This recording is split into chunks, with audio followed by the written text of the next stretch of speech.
Selanjutnya saya akan menjelaskan kondisi existing. PT Fast Food Indonesia Tbk didirikan oleh keluarga Galael pada tahun 1978. Sukses membangun merek ini, KFC menanamkan dalam benak konsumennya sebagai merek waralaba cepat saji yang terkenal dan dominan di Indonesia. Dari sisi kinerja keuangan, per Oktober tahun 2016, PT Fast Food Indonesia Tbk telah membukukan penjualan hingga 3,99 triliun rupiah, naik 0,9% dari capaian di periode yang sama pada tahun 2015 sebesar 3,65 triliun. Dari hasil penjualan itu, perusahaan meraup laba bersih sebesar 156,9 miliar hingga pada tahun 2016. Adapun pada tahun 2017, PT Fast Food Indonesia Tbk ini mengincar penjualan senilai 5,4 triliun, naik sekitar 8,8% dari proyeksi penjualan akhir 2016 sebesar 4,96 triliun. Oleh karena itu, KFC sebagai pemimpin global dalam kategori restoran cepat saji yang menyajikan produk ayam dan produk lain yang berkaitan dengan daging ayam secara khusus dimiliki oleh Kentucky Fried Chicken International Holdings di Louisville, Kentucky, salah satu merek dagang. Selanjutnya, saya akan menjelaskan tentang mapping supply chain pada perusahaan. Berdasarkan gambar tersebut, PT Fast Food Indonesia memiliki supply chain sebagai berikut. Yang pertama ada pemasok atau sebagai supplier, yaitu pemasok yang terkait pada supply chain di sini merupakan pihak-pihak yang menyalurkan bahan baku untuk membuat makanan cepat saji yang dilakukan oleh PT Fast Food Indonesia pada gerai-gerai KFC yang tersedia, seperti ayam, beras, bumbu-bumbu, kentang, sayuran, minuman, dan packaging. Yang kedua itu ada manufaktur. Manufaktur merupakan bahan baku dari supplier yang akan dijadikan satu di warehouse KFC logistik regional. Setelah itu, PT Fast Food Indonesia akan mengecek kuantitas dan kualitas dari bahan baku tersebut. Yang ketiga, ada distributor. Distributor merupakan bahan setengah jadi dari bahan lainnya yang tiba di setiap gudang gerai KFC seluruh Indonesia dengan jumlah yang disesuaikan dengan kebutuhan pada masing-masing gerai. Setiap gerai hanya melakukan proses pengolahan makanan seperti menggoreng ayam, kentang, dan sebagainya. Dan yang terakhir ada end customer. End customer merupakan perusahaan ini biasanya adalah masyarakat yang ingin menikmati makanan cepat saji. Setelah itu ada masalah pada supply chain. Yang pertama ada demand dan supply. Pada demand, konsumsi ayam goreng KFC terus naik hingga pada tahun 2018.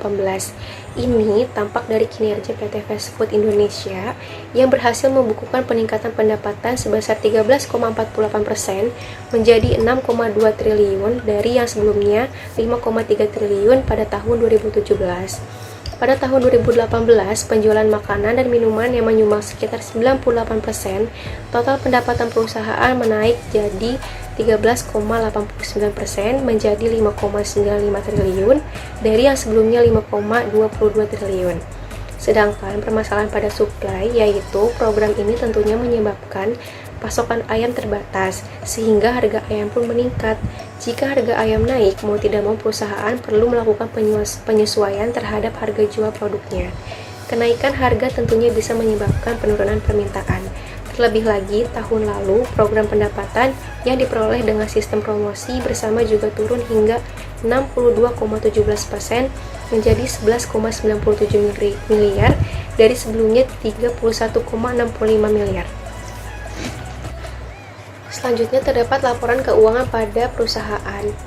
Berdasarkan tabel tersebut, terdapat laporan keuangan pada tahun 2014 sampai 2018 dengan total liabilitas paling tinggi pada tahun 2018 mencapai 1.449.200 dan total ekuitas sebesar 1.540,494. Selain itu, terdapat laporan laba rugi dan penghasilan komprehensif lainnya.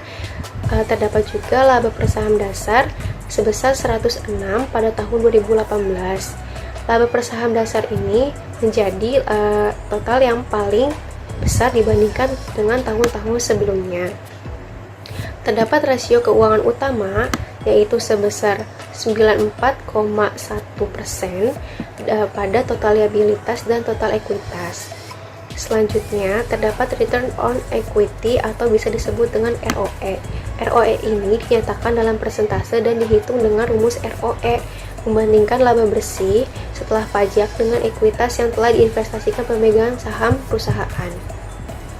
Berdasarkan hasil perhitungan ROE pada tabel di atas, dapat diketahui bahwa terjadinya peningkatan pada nilai ROE dari tahun 2017 ke 2018. Didapatkan nilai ROE pada tahun 2017 didapatkan sebesar 0,129%, sedangkan pada tahun 2018 didapatkan nilai ROE sebesar 0,138%. Selanjutnya, yang terakhir ada ROA atau bisa disebut dengan Return on Asset. Pada return on asset ini, rasio probabilitas yang mengukur kemampuan perusahaan menghasilkan laba dari pengguna seluruh sumber daya atau aset yang dimilikinya. Berdasarkan perhitungan pada tabel di atas, didapatkan nilai ROA pada tahun 2017 sebesar 1.206%. Pada tahun 2018 didapatkan nilai ROA sebesar 1.251%. Maka dapat disimpulkan bahwa perusahaan memiliki kinerja yang baik dalam menghasilkan laba bersih.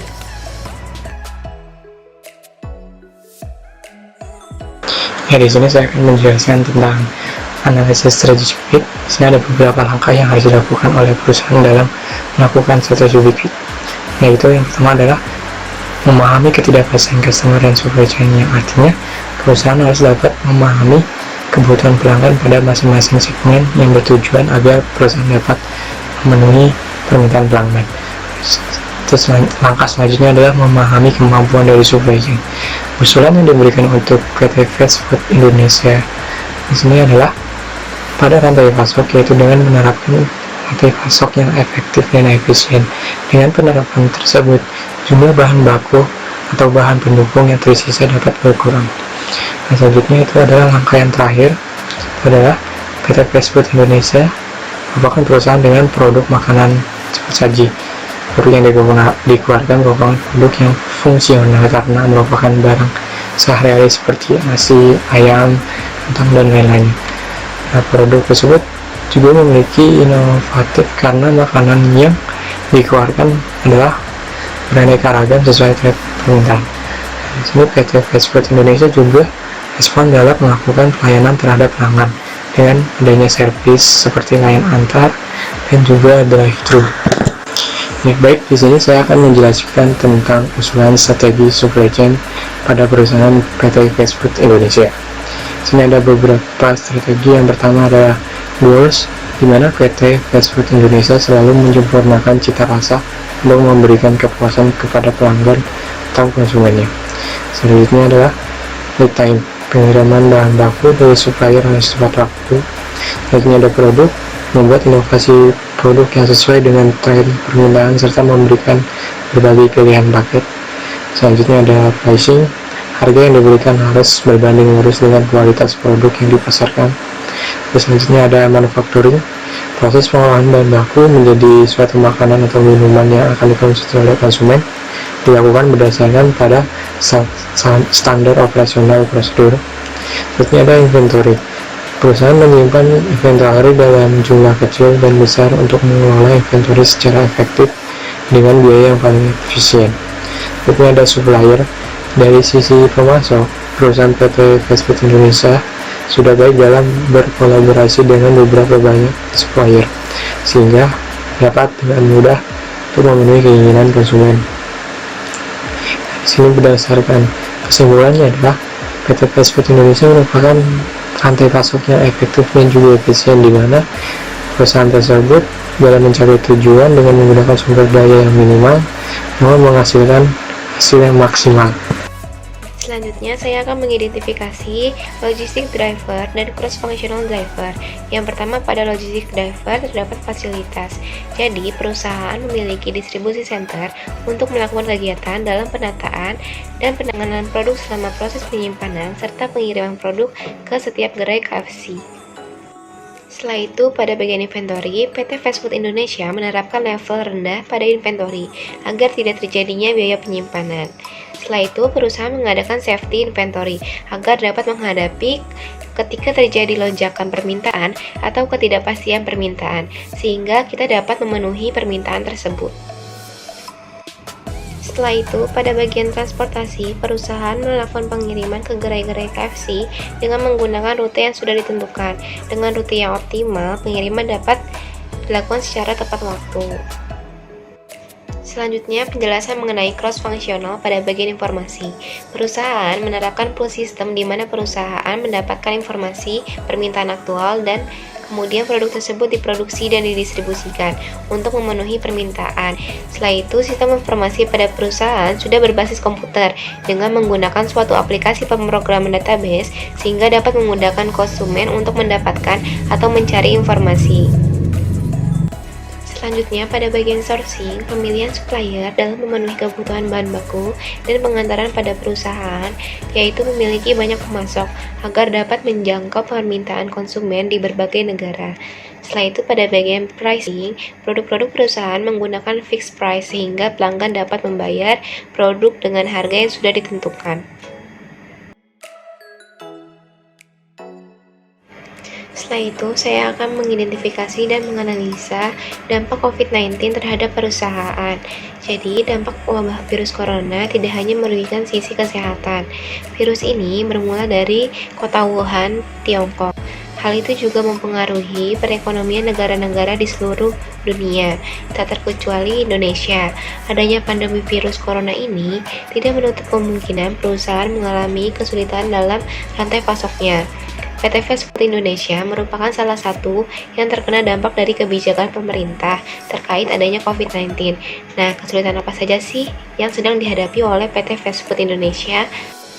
Pertama, konsumen menjadi tidak teratur, sehingga perusahaan sulit untuk meramalkan permintaan pelanggan.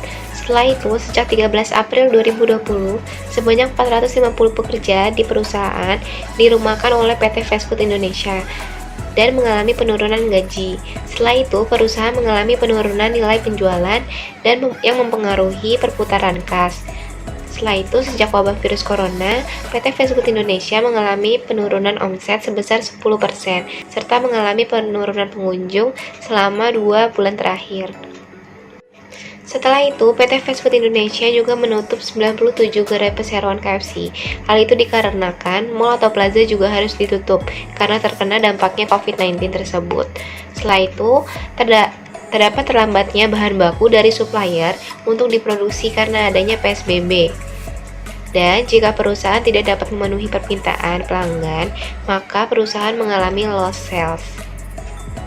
Selanjutnya, saya akan menjelaskan mengenai identifikasi mitigasi risiko yang dapat dilakukan oleh perusahaan. Beberapa strategi dan kebijakan preventif terus dilakukan oleh pemerintah sebagai upaya untuk meminimalisasi risiko penyebaran COVID-19 tersebut. Dan langkah-langkah apa saja sih yang harus dilakukan untuk mengurangi risiko tersebut? Di antaranya yaitu mengidentifikasi proses pada tiap organisasi yang tetap akan menjalankan kegiatan operasional melalui WFH. Yang kedua, membuat aturan terkait mekanisme operasional dan layanan. Yang ketiga, dapat memastikan bahwa kelangsungan rantai pasok berjalan dengan baik. Yang keempat, menggunakan banyak pemasok, lebih dari satu pemasok untuk setiap bahan bakunya. Setelah itu, menyeleksi pemasok secara hati-hati. Yang ketujuh, perusahaan memonitor saluran distribusi agar logistik akan tiba di gudang dengan aman. Selanjutnya, selalu memantau mengenai kebijakan dari pemerintah terhadap upaya penanganan COVID-19 tersebut. Setelah itu, memperketat protokol kesehatan dalam kegiatan di tempat kerja. Yang terakhir, mengurangi jumlah pekerja untuk menghambat penyebaran virus COVID-19 tersebut. Selanjutnya, saya akan menjelaskan mengenai usulan terhadap pemerintah. Adanya kebijakan dari pemerintah yaitu dengan melakukan social distancing yang berlaku sejak 16 Maret 2020. Usulan terhadap pemerintah terkait dengan kebijakan untuk menghadapi COVID-19 dengan mempertimbangkan aspek ekonomi dan kesehatan, yaitu membuat protokol dengan melakukan pengecekan kepada seluruh entitas dan sterilisasi seluruh lokasi tempat kerja sebelum beroperasi. Setelah itu, membuat kebijakan baru seperti pay and pick. Jadi, kita melakukan pembayaran, setelah itu kita mengambil makanan di counter self-service tanpa harus melakukan pembayaran ke kasir. Yang ketiga, memberikan fasilitas untuk memperketat protokol kesehatan pada titik-titik lokasi di mana pekerja atau orang yang memiliki kepentingan untuk keluar rumah dapat diperiksa dengan tujuan menekan penyebaran COVID-19 tersebut. Yang terakhir, melakukan pengukuran suhu tubuh ketika ada pengunjung yang datang ke gerai KFC.